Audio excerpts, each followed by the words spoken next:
નમસ્કાર મિત્રો, તમે હાલ ગુજરાતનો લાઈવ વરસાદી મેપ જોઈ રહ્યા છો। મેપમાં સ્પષ્ટ રીતે જોવા મળી રહ્યું છે કે રાજ્યમાં વરસાદી સિસ્ટમ ફરી એકવાર મજબૂત બની રહી છે। તો અનેક વિસ્તારમાં વરસાદની એક્ટિવિટી સક્રિય થઈ ગઈ છે। તો આપણે સૌથી પહેલાં વાત કરીએ તો દક્ષિણ ગુજરાતની, જ્યાં સુરત, નવસારી, વલસાડ, ડાંગ અને તાપી જિલ્લામાં વરસાદી વાદળો સતત સક્રિય જોવા મળી રહ્યા છે। આગામી થોડા કલાકમાં આ વિસ્તારમાં ગાજવીજ સાથે મધ્યમથી ભારે વરસાદ પડી શકે છે। તો કેટલાક વિસ્તારમાં તેજ પવન અને વીજળી પડવાની પણ શક્યતા વ્યક્ત કરવામાં આવી। તો દોસ્તો, આપણે મધ્ય ગુજરાતની વાત કરીએ તો વડોદરા, ભરૂચ, નર્મદા, છોટાઉદેપુર અને દાહોદ જિલ્લામાં પણ વરસાદી માહોલ ધીમે ધીમે જામતો જોવા મળી રહ્યો છે। સાંજના અને રાત્રિના સમય દરમિયાન અહીં વરસાદની તીવ્રતા વધી શકે છે। દોસ્તો, આપણે સૌરાષ્ટ્ર અને ઉત્તર ગુજરાતની વાત કરીએ તો વરસાદની એક્ટિવિટી થોડી ઓછી જોવા મળી રહી છે, પરંતુ આગામી 24 થી 48 કલાક દરમિયાન અનેક વિસ્તારમાં હળવાથી મધ્યમ વરસાદી ઝાપટા શરૂ થઈ શકે છે। રાજકોટ, જામનગર, ભાવનગર, અમરેલી, જૂનાગઢ અને કચ્છના કેટલાક વિસ્તારોમાં વરસાદની સંભાવના વ્યક્ત કરવામાં આવી।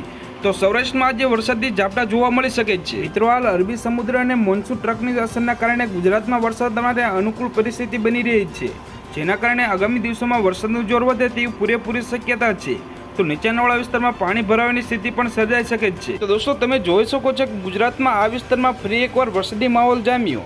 આગામી દિવસોમાં મેઘરાજા ધમાકાદાર બેટિંગ કરે તેવી શક્યતા વ્યક્ત કરવામાં આવી।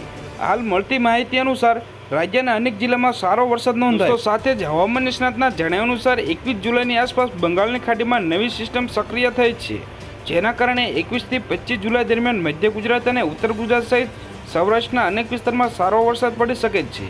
તમે જોઈ શકો છો, અમદાવાદ, વડોદરા, આણંદ, મહેસાણા, પાટણ તેમજ ગાંધીનગર જિલ્લામાં મેઘરાજા જોરદાર એન્ટ્રી કરે તેવી શક્યતા વ્યક્ત કરવામાં આવી। તો દોસ્તો, આપણે જોઈએ કે કયા ઝોનમાં કેવો વરસાદ રહેશે। દક્ષિણ ગુજરાત અને સૌરાષ્ટ્રના બંને વિસ્તારમાં આગામી દિવસોમાં વરસાદી માહોલ જામશે, સારો વરસાદ પડવાની સંભાવના છે। તો ઉત્તર ગુજરાત અને મધ્ય ગુજરાત અહીં પણ મેઘરાજાની હાજરી જોવા મળશે।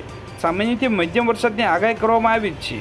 દોસ્તો, તમે જોઈ શકો છો કે વડોદરા, ભરૂચ, નર્મદા, છોટાઉદેપુરના ઘણા સ્થળોએ હળવાથી મધ્યમ વરસાદ તેમજ દેવભૂમિ દ્વારકા, જામનગર, પોરબંદર, રાજકોટ, સુરેન્દ્રનગર, બોટાદ, ભાવનગર, અમરેલી, જૂનાગઢ, ગીર સોમનાથ, મહેસાણા, બનાસકાંઠા, સાબરકાંઠા જિલ્લામાં વરસાદની સંભાવના વ્યક્ત કરવામાં આવી છે।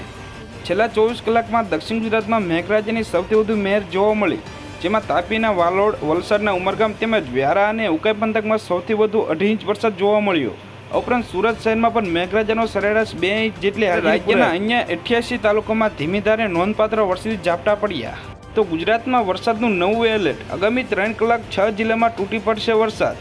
જ્યાં દોસ્તો ઓરેન્જ એલર્ટ આપવામાં આવ્યું છે। ગુજરાતમાં મેઘરાજાની સવારીને લઈને હવામાન વિભાગ તાત્કાલિક આગાહી કરી છે।